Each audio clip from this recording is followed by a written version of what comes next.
Tommy Emmanuel. Hey,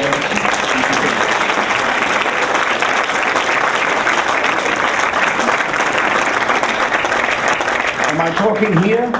I'm talking here. Okay.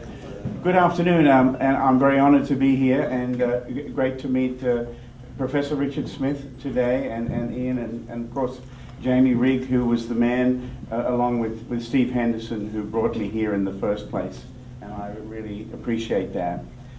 Every time I've been here, I've had a great time, and felt like I was one of the kids as well. But, well, that's how I feel most of the time anyway. I want to say a big congratulations to all of you who are going through the graduation ceremony today. You must be so excited, and I just know that you've worked so hard, and it's going to be so exciting for you to get out there in the real world. I've been playing music for 52 years, and I consider myself one of the luckiest people on the planet, because I make a living doing what I truly love. And just recently, let me just tell you that I'm driving to a show in, I was in Minnesota, in the United States of a miracle. And I said to myself, thank God I'm in the music business, because everywhere around me, coming out of every TV set and every radio, is doom and gloom and bad news and the economy this and the economy that. And we, lucky people in the entertainment business, still have lots of work.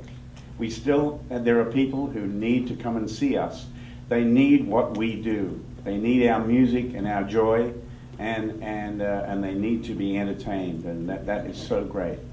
So don't let anybody tell you that there's no work for musicians. There's still so much work for us. And you know, when I stand here in one of my favorite cities on the planet, Sydney, Australia, I can remember when I was 15 years old and I'd had enough of Parks High School, and there was nothing there for me. I knew where I wanted to go. And so I handed my books in, and I came home and broke my mother's heart, and I said, Mum, I'm off to Sydney.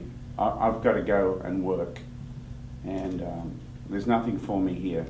Prior to that, I had toured Australia. I played in every little town, every pub. I had busked.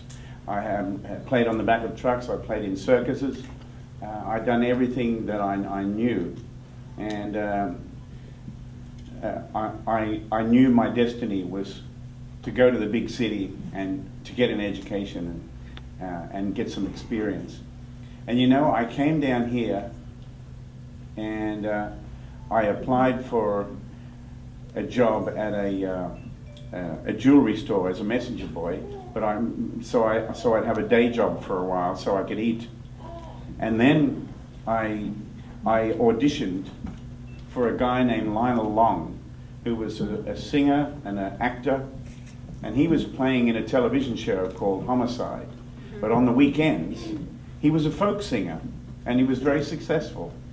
And so as a 15-year-old guitar player from the bush, I felt that I knew just about every song he did, and I could play it in any key he wanted me to play it in. So I went and auditioned for him, and he laughed like hell.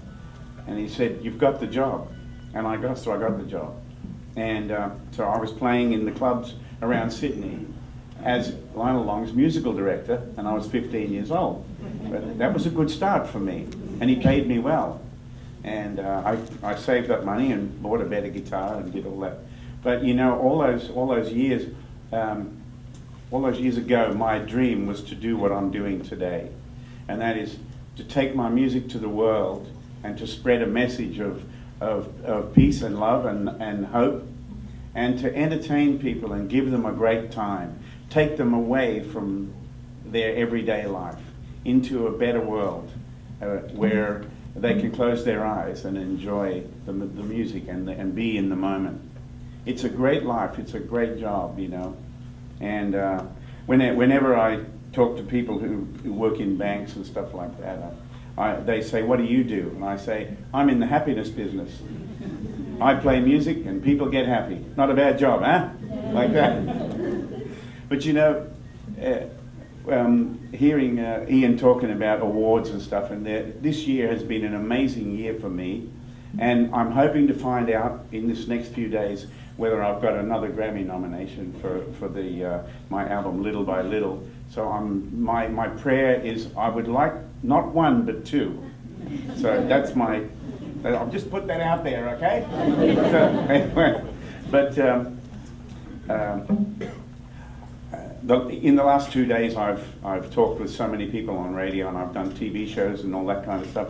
And of course, before you say a word, they have to brag mercilessly about you and nauseatingly, so they can introduce you to whoever's listening or watching.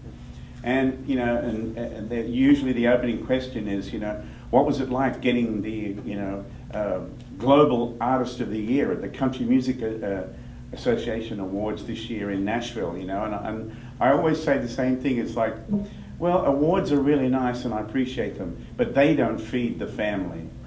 Work and live performance, for me, is what feeds my family. And I have a great desire and a need to be out playing music for the public.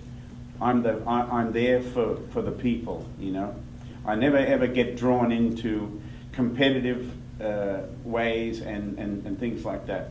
And it's not about me. It's about me showing up and doing my best and being the vessel. And whatever flows through me is doing the business. I've just got to show up and do my best and keep my sword sharpened. I play the guitar as much as I can. I try to write music all the time. I try to learn from everybody and keep my vessel open, And because the universe wants to reward us all, but it can't if our hands like that. If we're closed and we've got everything we need, how do we know? We've got to be like that. We've got to be open and ready to receive and ready to hand on. And that's what this place is so good at. You come here and you get educated by people who love to educate. There are people who've gone before you, they've had experience, and they want to share it with you because they know it's going to help you. And what teachers look for is that dedication and the fire in their students. And do you know that as a guitar players are known to be notoriously competitive or love to humiliate people.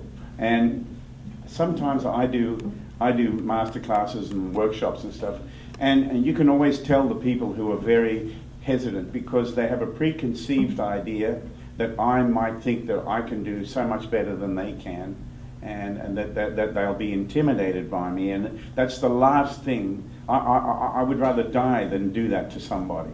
And so I always make sure that I tell students, look, guitar players are a brotherhood and a sisterhood. We don't care if you are brilliant, great, or okay, or if you suck. We don't care. But if we see you love it, we'll do anything to help you. And so whatever you need along the way on your journey, don't be afraid to ask for it, because there's someone's going to be put in your path to help you achieve what you are put here to do.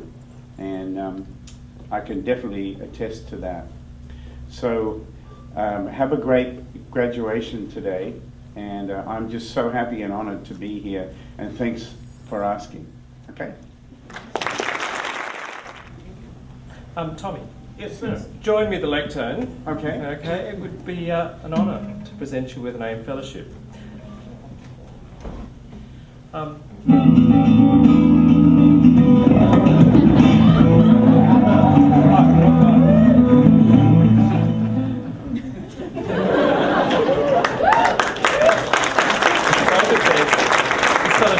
In recognition of his outstanding achievement and services to Australian music. So congratulations. Thank you.